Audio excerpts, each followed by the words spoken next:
welcome back to yet another episode of ShiftED podcast. Um, we're scouring our beautiful country, province of Quebec, Canada, in search of amazing people to talk to about education. And, well, people, I brought you a real nice treat here. We have Megan Webster, who dabbles in education intensely with training and coaching, and you've probably heard of her or seen her present here in Quebec. She's worked with a lot of you, and today we're really happy to welcome you, Megan, to come and talk about the things that you do with us here in Quebec. Thank you. Great to be here. I always like to start, Megan, with a little kind of your how did you get here? What was your journey into education? What was it like, and what kind of roads did you take and choose to take as you came into this profession? Well, like so many of the people who I'm sure are listening, I have been playing teacher since I was like 3 or 4 years old and had a chalkboard in my bedroom where I gave my sister homework and everything. So I have dreamed of being a teacher since I knew that such a thing existed, and have been just loving my career. So I started I started my career as a teacher. I was at Con Ed at Queens and worked for about 12, 13 years as a teacher. And during that time, I had an exceptional opportunity around professional development. And the person who was in charge of curriculum and instruction at the school that I worked at led our school on a journey of professional improvement that really changed my practices and helped me become a better teacher. And I saw that she was helping our school become a better school. I was seeing my colleagues change their practices. I was noticing that what we were talking about in the staff room was different. What we were, our concerns were changing. Even our complaints were changing. Wow. And I was really curious about what that magic was. Because like everybody here, I've been to a zillion PD days. Most of them are kind of interesting and fun, and it's nice to get away from school for a day to learn something new. But almost none of the PD I'd ever attended had changed my life. So what I wanted to figure out was, why was this PD so good? Why was this PD leader so good? What was she doing that was so different? Why did it work so well? And how could we try to replicate those conditions? So that inquiry led me to do my master's and then later my PhD. And really, I have been investigating the development of expertise in training teachers ever since then. So I graduated with my PhD in 2016. And since 2016, I've been working full-time in that milieu. Really, my great passion is supporting teachers, principals, and district leaders to think about how we can reorganize our school around the axis of learning to better serve students. Amazing. And what was that training that you talked about that was transformational for you in how you saw? Could you explore that a bit more with us? Like what was it? It was, excuse me. It was all about understanding by design. You know, what exactly do we want students to learn? What do we want them to understand, know, be able to do? How will we know if they've learned it? What will we do when they don't? That's where we started. And then once we, as a school community, got very laser focused on what it was that we wanted students to learn, the next step was so obvious, which was, how do we then differentiate the learning environment so all students can learn those core ideas? And over my journey as a teacher, those remain the essential, most important questions. What do we want students to understand, know, and be able to do? What will we do when they don't? What will we do when they do, when they already know it before we start teaching? And then how do we modify the learning environment to support all students to achieve those learning targets? And it's so easy to say. It just flows off the tongue, doesn't it? But it's so hard. It's so hard to do that. Sure. And being absolutely crystal clear about the competencies that we want for students and figuring out how much can this group of students learn in 1 hour and how can I set them up to master one really important thing every single hour that I have them. That absolutely transformed my practice. Right. And it has transformed when I'm working on these questions with schools, I see that it changes what happens in those schools because it's so core, it's so practical. And as soon as you start working on it, you start seeing the benefits with Hmm. students. That's When we amazing. shift from what we want students to learn, when we shift from what I'm going to do with my students today Hmm. to what I want them to learn today, Mm. everything changes. So that's the thing that changed my early career. And what I'm thinking about a lot these days is how do I train people to do that work with schools? Right, right. And How do we scale that up? what are requests coming to you as? Like, I imagine it's principals or, you know, heads of ped service, etc., reaching out. What do they tend to come to you as? Like, we're looking to what? Like, what are some of the things that you get asked to come and support them with? Yeah. Great questions. So, some of the needs that I hear from director generals, from directors of service at the school board, is really around the need for coherence and alignment. Hmm.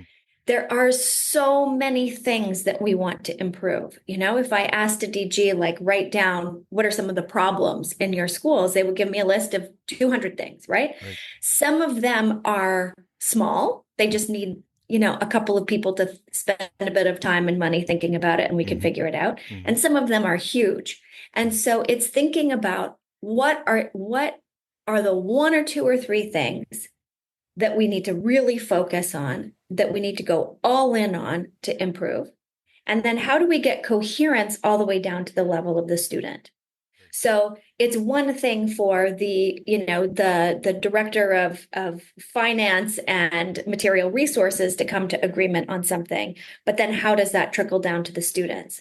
Or similarly, teachers asking for something, but then it doesn't move up to where Right. the decision Right. makers are and human resources and finance. And so that initiative is kind of stymied. What we really want is absolutely crystal clear Mm. alignment from the district office to the classroom, with everybody singing the same song and moving in the same direction, where we can really funnel our resources, our time, our energy, our power to just a couple of things that we think are going to make a huge difference for students. Right. So that need for coherence and alignment is a need that I'm hearing from Hmm. district leaders. Right. Right. Another thing that I'm hearing from principals is the need to act as pedagogical leaders in an environment of overwhelm. Hmm. That principals have just such enormous jobs with so many demands on their time. So many of their demands feel really, really time sensitive. Right. Like there's a parent sitting in your office and they're about to blow their gasket, or there's a kid who absolutely needs an intervention right now. Things Yeah. that are hard to say, well, I'm going to deal with that next week. Right. Right. Um, so the principals want to be pedagogical leaders. They are longing to do systematic, proactive work, and yet their demands feel absolutely overwhelmed by urgencies. For sure. So thinking about how to support principals in that milieu. And then the requests that I'm hearing from teachers are that the kids are different. Hmm. Kids have changed. There is something that has happened over Hmm. the past 5 years where the classrooms do not look like what they used to look like in very dramatic ways. Wow. And teachers are saying, we don't know how to respond to these new needs. We have to Hmm. really evolve our practices to respond to the students' needs. And we're not sure how. With Hmm. our current skills, resources, time, subject time allocation, we don't know how to do what we used to do Right. with the kids we have now. Wow. And What do so you what do they you they think, want Megan, help. is has like obviously pandemic created such a wave throughout the system, almost this tsunami of sorts where it Mhm. really changed. Can you um zone in on that a little bit more? Like what have you heard where how the students have shifted? Because I've heard similar things. Yeah. It's very curious, this kind of Yeah. the demographics almost of how our classes are made up has changed so much. Can you Yeah. elaborate a bit on that? I'd be happy to riff on this based on my gut feeling, but the truth is, I don't know. So Okay. everything that follows is 100% speculation, and Mm-hmm. I'm not sure. Mm-hmm. I think there's a few intersecting factors that are bearing down on kids now that are having a tremendous impact on their ability to be resilient and to develop their social emotional skills. Mm-hmm. And I think that's the core of it, Yeah. right? And I think it's the social emotional piece that's having a huge impact on academics as opposed to the other way around. Right. Some of the things that I think are making a really big difference is that the kids in school today have been raised on screens Mm-hmm. and they have very little time for unstructured free play. Right. In particular, they have almost no time of unsupervised, unstructured free time outside with peers of different ages. Mm-hmm. So these are kids who have highly, highly supervised and regulated outdoor lives and often very unstructured and unregulated screen lives. Right. And I think that combination is, I don't know, but I have a hunch. Mm-hmm. And I think lots of researchers would agree with me that that's a toxic combination. For sure. For And sure. that kids are not having access to developing their social and emotional skills Mm. in real life with real people. And they are not developing those skills on screens. Right. Right. And I think another thing that's happening is that parenting has changed, right? So when kids are having emotional dysregulation at home, and we see it in classrooms when kids are dysregulated in schools, that teachers and parents will turn a screen on and immediately it quells the problem. Hmm. So what is happening in those moments when the screen is used as a buffer between kids' big feelings and them working it out is that they never learn how to work it out. Hmm. Right. So kids are very dysregulated Right. and they are not learning how to develop those skills. Hmm. These are some hunches. I also have a feeling, too much processed food and pandemic. I think there's lots of different things going on, Yep. but the facts are that the rate of children with identified special needs is like triple what it was in not so long. Right. The rate of children who teachers would like to have assessed but haven't been assessed yet is like the waiting list is years and years long. Hmm. Psychologists are telling me they're like playful, can't take any more clients. That's it. There's something going on, Right. or probably more precisely, a lot of things going on, and the needs in classes have really changed. Yeah, for sure. Yeah. I was reading this book actually called The Anxious Generation, which talks exactly about what you were Yeah. just mentioning. So I think the hunch is a lot of people are feeling that as well, that Yeah. hunch that Yeah. it is. What do you think about getting rid of cell phones in schools? Like, just as your opinion, like, I'm not saying remove all technology, but the school Yeah. can provide the technology when it's appropriate and when they need to use it as a tool. But Yeah. have you thought about some of those arguments that they're having now around, keeping your cells at home? Yeah, it's funny. I've been thinking about it a lot and have been hearing very strong opinions on both sides. And I think there's both really interesting merits to both. Right. And I think this is going to be the art, is how do we help children use technology as a learning tool in school and provide screen-free real life for kids at school as well. Right. So I'm kind of, I can't, I'm still figuring this out. Sure. But one thing that strikes me is that schools that try to cut it halfway and say, no phones in class time, but phones at recess and lunch. I'm almost wondering if that's the opposite of what we should be doing. Yeah, I don't know if you've walked through a high school cafeteria lately at lunchtime, but it's silent. Yeah. Yeah. And it hurts my heart to see this, right? I'm almost wondering, cell phones only and in class. Right. And at lunchtime, no phones. Right. Yeah. Right? Use your phone when it can be a tool for learning. And when you don't need to learn at lunch and at recess, the phone goes in the zippered bag. Yeah. I don't know. Yeah. Where, there's some schools that are taking interesting experimental approaches. And I think it'll be really important to look to the research and see where kids thrive. Right. And one of the things that, you mentioned the anxious generation, one of the things that Higgs research has found is that students themselves ask for screen-free opportunities. Students themselves are saying, this makes me anxious. I hate Instagram. I'm addicted. help me by taking it away from me. Right. And so I think we also need to involve students in these conversations. Oh, I for sure. think um, I think they have a lot of insight into what's good for them. Hmm. And we can ask them as a part of the consultative process, and have these decisions being taken um, congruently from the shop floor, with the students themselves Right. to the head office, and make these decisions based on consultation, data, and research, and make Mm. really clever decisions. But I think, we've done a lot of like kind of willy-nilly, like Mm. no phones or all phones, Right. or Right. and I think we need to put our heads together to figure out how to do this. For sure. For sure. It really does sound like again, another mindset shift needing to take Mhm. place where we start seeing things a little bit in a different way. Now, I mean, as I know, education is a slow machine Mhm. that moves, and it does take years to establish, cultures in schools and seeing things differently. What have you found the most successful ways or examples of not only changing teacher mindset, but also that it seeps down into the students as well, where they can start seeing things differently? Like we always have this fixed mindset versus an open mindset. Mhm. What are your practices that allow or enable that to take place, or at least the conversations to start happening? And if you have any success stories, I'd love to hear of how that takes place.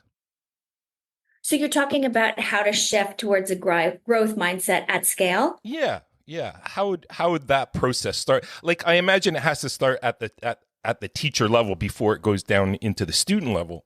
What are some of those success stories of where you were able to kind of see that growth happening, and that we're not Mhm. limited, that we're not Mhm. all the same, or we're born with these set of skills and that's all we got? Great question. I hear kind of two questions in what you're asking. Hmm. One is, how do we change practices at scale? And one is, what do we need to understand, know, be able to do in terms of instilling a growth mindset in our students? Right. So let me take these one at a time. Yep. So when it comes to seeing change at scale, especially around practices, well, the first thing we recognize is that it's really hard. Yeah. And changing practices is hard.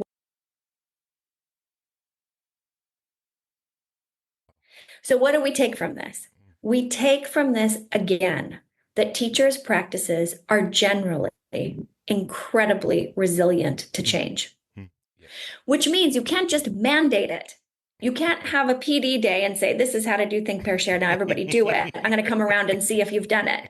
Right. That we know that doesn't work, No, right? no. It takes something different. And think, pair, share is about as easy as it gets, right? When Mm. we think about something like teaching to a learning target, or differentiation, or taking a UDL approach, these things are actually hard. So Right. we certainly can't mandate RTI, right? That's really hard.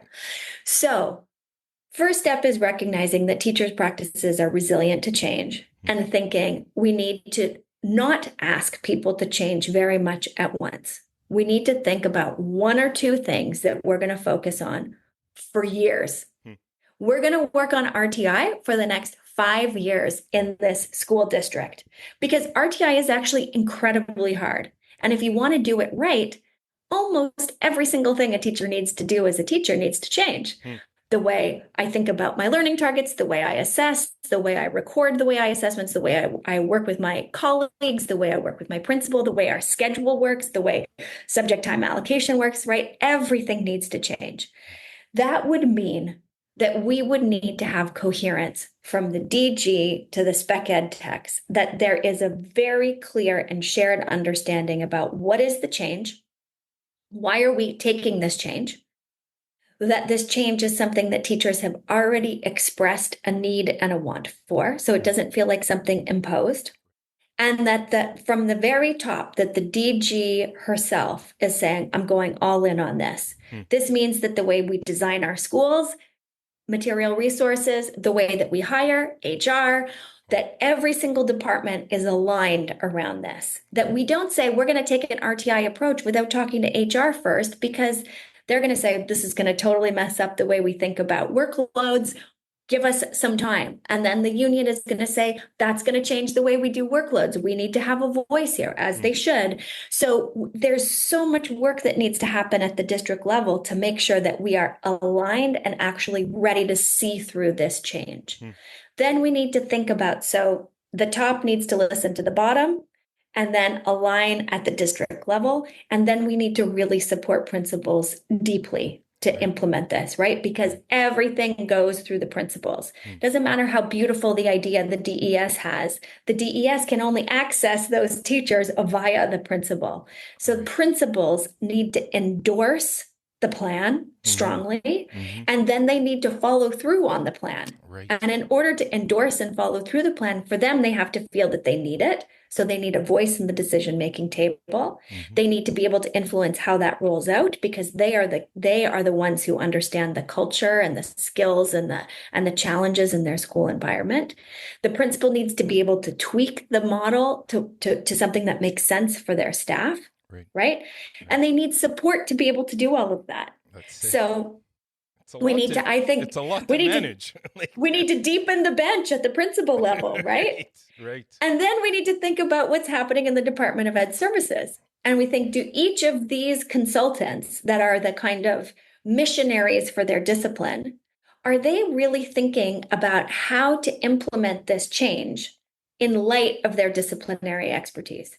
So is our ELA consultant a master of RTI and ELA? Is our history consultant a master of RTI and history? We need to think about how to support them, because they're going to be the ones who have this precious face time with teachers that can make that grade 10 history teacher understand how they can teach this course to get the kids to pass the exam while taking an RTI model, right? Yeah. And then we think about teacher professional development.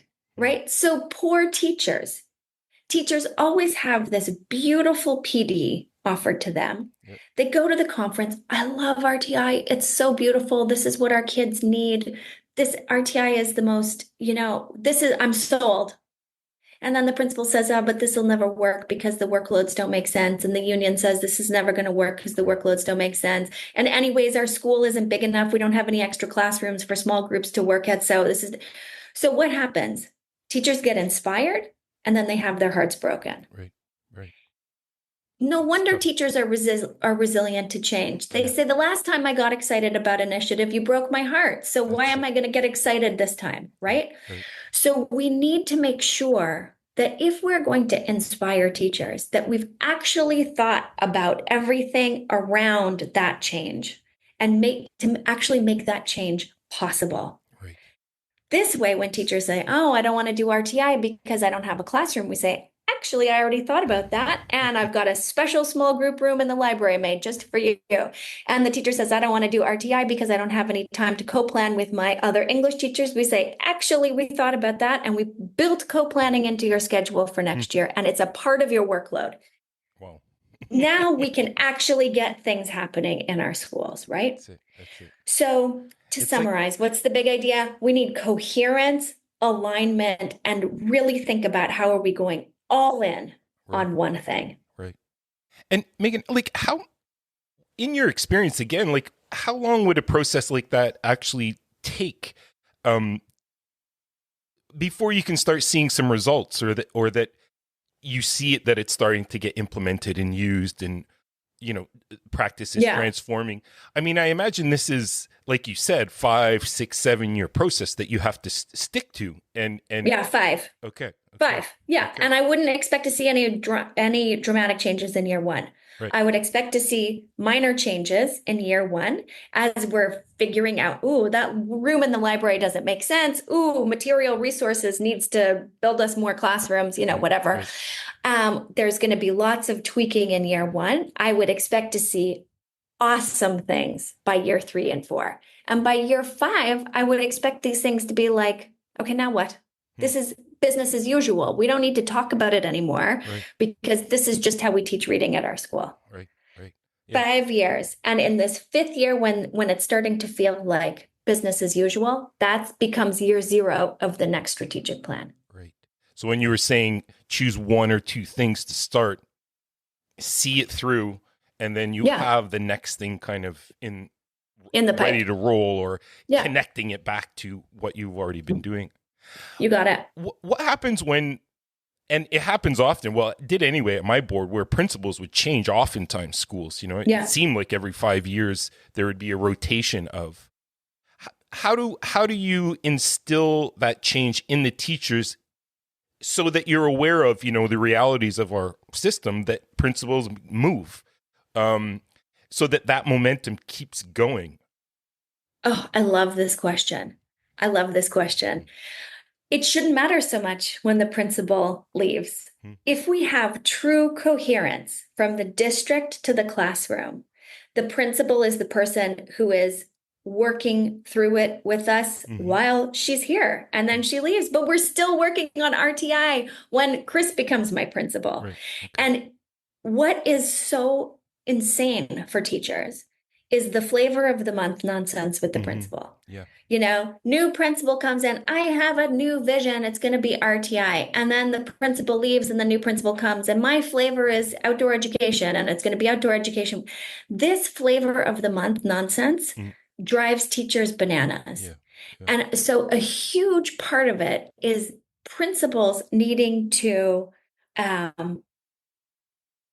in a way, check their egos, right? Of like, what is the district plan and how can I live this out here, Right. as opposed to my plan? That's right. No, but it makes sense that principals have done the flavor of the month, absent any vision from the top.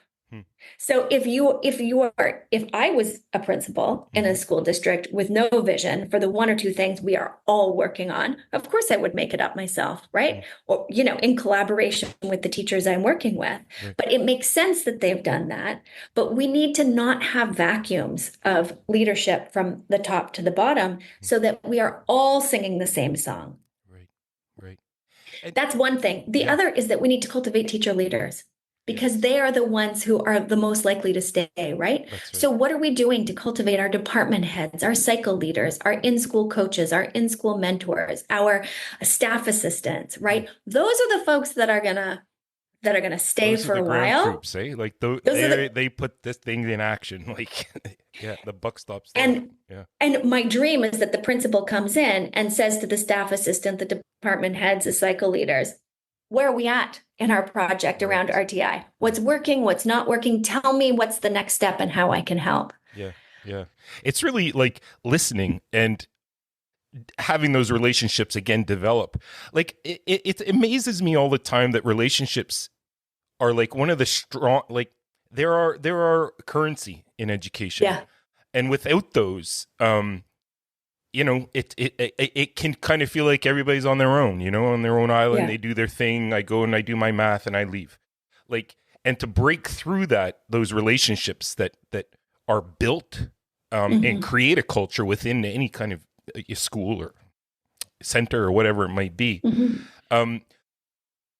Where do you find that we can learn more about? I know that you're doing some work with through the dean with our consultants. What has that been like? How is the response to your training going with some of our leaders? Well, I love working with the dean crew, and I've been working with a couple of the communities of practice because, you said relationships are the currency in school. I would say that there's two currencies in school. One is relationships and one is expertise, right? I've been in schools that have wonderful vibes, right? People love each other. Everybody's so nice. It's, but I'm not sure how much the kids and teachers are learning, right? But it feels good. And I've been in other schools where kids are learning their brains out in schools, but it does not feel good. The kids might be passing the history exam, but I don't think they're loving life at school. And I don't think the teachers are either, right? They're very siloed and segmented and often full on animosity, right? So I think we need to cultivate two things in educational leadership. One is the relationships and one is skills. So when it comes to or competency and expertise, so obviously everybody I've ever met at Dean is like a nice guy. Like they're like a wonderful group of people, highly relational people, all Hmm. of the DESs and the consultants, Hmm. but they are also the key conduits of expertise through our system, Right. right? You Right. know, all of Sir Wilfrid Laurier, his every teacher in Sir Wilfrid Laurier, every elementary school teacher who teaches history has like one person Hmm. who can answer those most technical, perplexing questions about the history curriculum, right? Right. So those consultants are key conduits of subject-specific expertise. Hmm. And it is like just such a joy to work with that team to support the development of how they get that expertise used, how to disseminate that expertise, Right. how that they can not only how they can have many more experts in history that can answer history questions, not just them, right? Absolutely. So Absolutely. it's a joy. Yeah. And one of the things that drives me bonkers about Quebec is we have these two role groups. We have the role group of consultants and the role group of everyone in the Department of Ed Services, Hmm. including the head of the department, Yeah. for which there is no subject specific training. Hmm. So you can go to school to learn how to become a principal. You can go to school to learn how to become a teacher.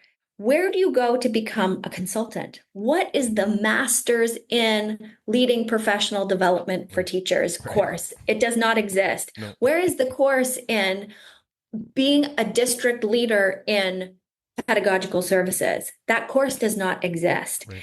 And there's not a lot of PD for that either, Right. right? Right. So our history consultant is going to lots of PD about history, Hmm. and they know a lot about historical thinking competencies, Right. Right. but they are not necessarily going to PD on how to teach teachers how to teach historical thinking skills to students. Right. So No. they Yeah. know the content, but they often don't have access to training on how to mobilize that expertise for teachers. Interesting. So when I get a chance to do that really role specific PD, I get really excited. Amazing. Amazing. Well, I've only ever heard wonderful things coming from my fellow consultants here in Quebec. Well, the Anglo consultants, that is. Um, this has been really fascinating, Megan. Like, just I love your words and the reflection. I think the listeners are really going to enjoy your perspectives and comments, and really, really fascinating. And your site's just a wealth too. Some great resources there as well, and I look forward to talking to you again one day. Thanks so much, Chris. It's been a pleasure talking about my favorite stuff with you. Awesome. Me too. Love it. Thanks so much, Megan. See you soon. Bye.